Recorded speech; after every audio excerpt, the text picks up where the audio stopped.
നമസ്കാരം, ഞാൻ doctor Vasudha KS. ഉയർവിനി ലൈഫിലേക്ക് എല്ലാവർക്കും സ്വാഗതം. ഞാൻ ഇന്നിവിടെ സംസാരിക്കാൻ പോകുന്നത് കാൽപാദം പുകച്ചിൽ എന്നുള്ളൊരു അവസ്ഥയെ പറ്റിയിട്ടാണ്.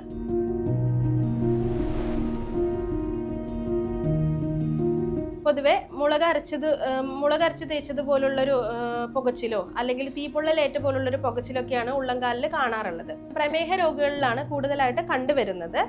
എന്നാൽ ഇപ്പോൾ വേറെ പല അസുഖത്തിന്റെ ഭാഗമായിട്ടും നമുക്ക് ഇങ്ങനെ ഒരു അവസ്ഥ കണ്ടുവരാറുണ്ട്.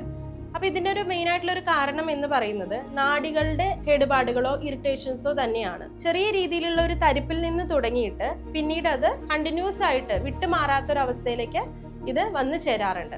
ഞാൻ നേരത്തെ പറഞ്ഞതുപോലെ തന്നെ പ്രമേഹ രോഗികളിലാണ് ഇത് കൂടുതൽ കണ്ടുവരുന്നത്.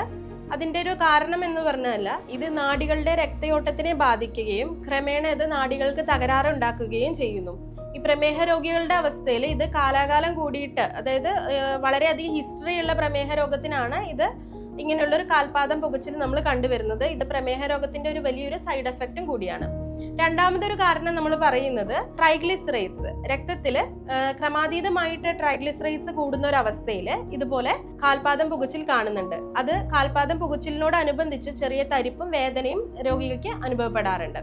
അതുപോലെ തന്നെ വേറൊരു കാരണമാണ് പെരിഫറൽ ന്യൂറോപ്പതി എന്ന് പറയുന്ന അവസ്ഥ. നാഡികളുടെ പ്രവർത്തനത്തിനെ ക്ഷയിപ്പിക്കുന്ന തരത്തിലുള്ള പലതരത്തിലുള്ള അസുഖങ്ങൾ വരികയും അതിലൊന്നാണ് നേരത്തെ പറഞ്ഞതുപോലെയുള്ള പ്രമേഹ രോഗം എന്ന് പറയുന്നത്. വേറൊരു അസുഖമാണ് വൃക്കരോഗം.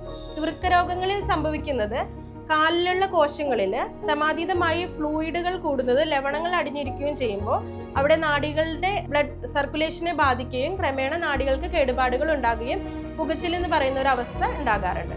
അതുപോലെ തന്നെ ഓട്ടോഇമ്യൂൺ ഡിസീസ് ആയിട്ടുള്ള ആമവാദം, അതുപോലെ തന്നെ പലതരത്തിലുള്ള അണുബാധകൾ, സെല്ലുലൈറ്റിസ് പോലുള്ള അണുബാധകൾ, അതുപോലെ അമിതമായിട്ടുള്ള മദ്യപാനം, സ്ത്രീകളിൽ ഉണ്ടാകുന്ന ആർത്തവ വിരാമത്തിനോടനുബന്ധിച്ചിട്ടും അതുപോലെ തന്നെ പല അസുഖങ്ങളനുബന്ധിച്ചിട്ട് യൂട്രസ് എടുത്ത് കളഞ്ഞിട്ടുള്ള അവസ്ഥയിലും സയറ്റിക്ക തുടങ്ങിയിട്ടുള്ള രോഗത്തിന്റെ ഒരു സൈഡ് എഫക്റ്റ് ഒക്കെ ആയിട്ട് ഇതുപോലെ പുകച്ചിൽ, കാൽപാദം പുകച്ചിൽ കാണാറുണ്ട്. നമുക്ക് എന്തൊക്കെയാണ് ഇതിനുള്ള പരിഹാര മാർഗങ്ങൾ എന്നുള്ളത് നമുക്ക് നോക്കാം. സാധാരണയായിട്ട് നമ്മളിങ്ങനെ കാലൊക്കെ പുകയുന്ന ഒരു അവസ്ഥ, ബേണിംഗ് തുടങ്ങുന്ന അവസ്ഥയിൽ നമ്മൾ ഐസ് വാട്ടറിൽ മുക്കി വെക്കുക, അല്ലെങ്കിൽ കുറച്ച് കോൾഡ് ക്രീംസ് യൂസ് ചെയ്യുക. ഇനിയിപ്പോൾ അത് മാറണില്ല എന്നുണ്ടെങ്കിൽ നമ്മൾ ഡോക്ടറെ പോയി കൺസൾട്ട് ചെയ്യും, മെഡിസിൻ എടുക്കും. ഒരാഴ്ച നമ്മൾ മരുന്ന് എടുത്ത് കഴിഞ്ഞു കഴിഞ്ഞാൽ പിന്നീട് അത് നമ്മൾ സ്റ്റോപ്പ് ചെയ്യാറുണ്ട്. പിന്നെയും അത് ഈ അസുഖം റിയോക്കർ ചെയ്യുന്നതായിട്ട് നമ്മൾ കാണാറുണ്ട്. ഈ ആയുർവേദത്തിൽ പറയുകയാണെങ്കിൽ ഇതിൽ കൂടുതലും നല്ല ഫലപ്രദമായിട്ടുള്ള ചികിത്സകൾ നമ്മൾ പറയുന്നുണ്ട്.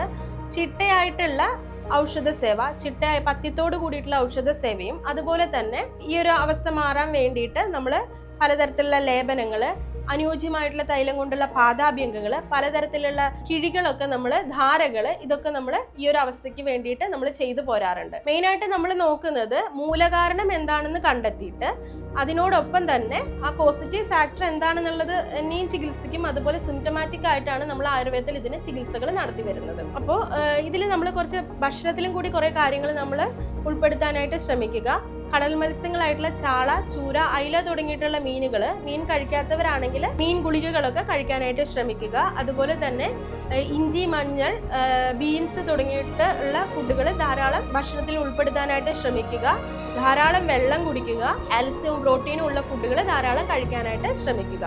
എങ്കിൽ ഇതിന്റെ മൂലകാരണം കണ്ടെത്തിയിട്ട് ഇതിനെ ചികിത്സിച്ച് കഴിഞ്ഞു കഴിഞ്ഞാൽ ഒരു പരിധി വരെ നമുക്കിതിന് ഈ കാൽപാദം പുകച്ചിൽ, അതായത് ബേണിംഗ് ഫൂട്ട് എന്ന് പറയുന്ന ഈ ഒരു അവസ്ഥയെ നമുക്ക് നിയന്ത്രിച്ച് കൊണ്ടുപോകാവുന്നതാണ്. ഞാൻ ഇന്ന് ഈ പറഞ്ഞ ടോപ്പിക്ക് നിങ്ങൾക്ക് മനസ്സിലായി എന്ന് വിചാരിക്കുന്നു. വീണ്ടും ഒരു ടോപ്പിക്കിലൂടെ പിന്നീട് കാണാം.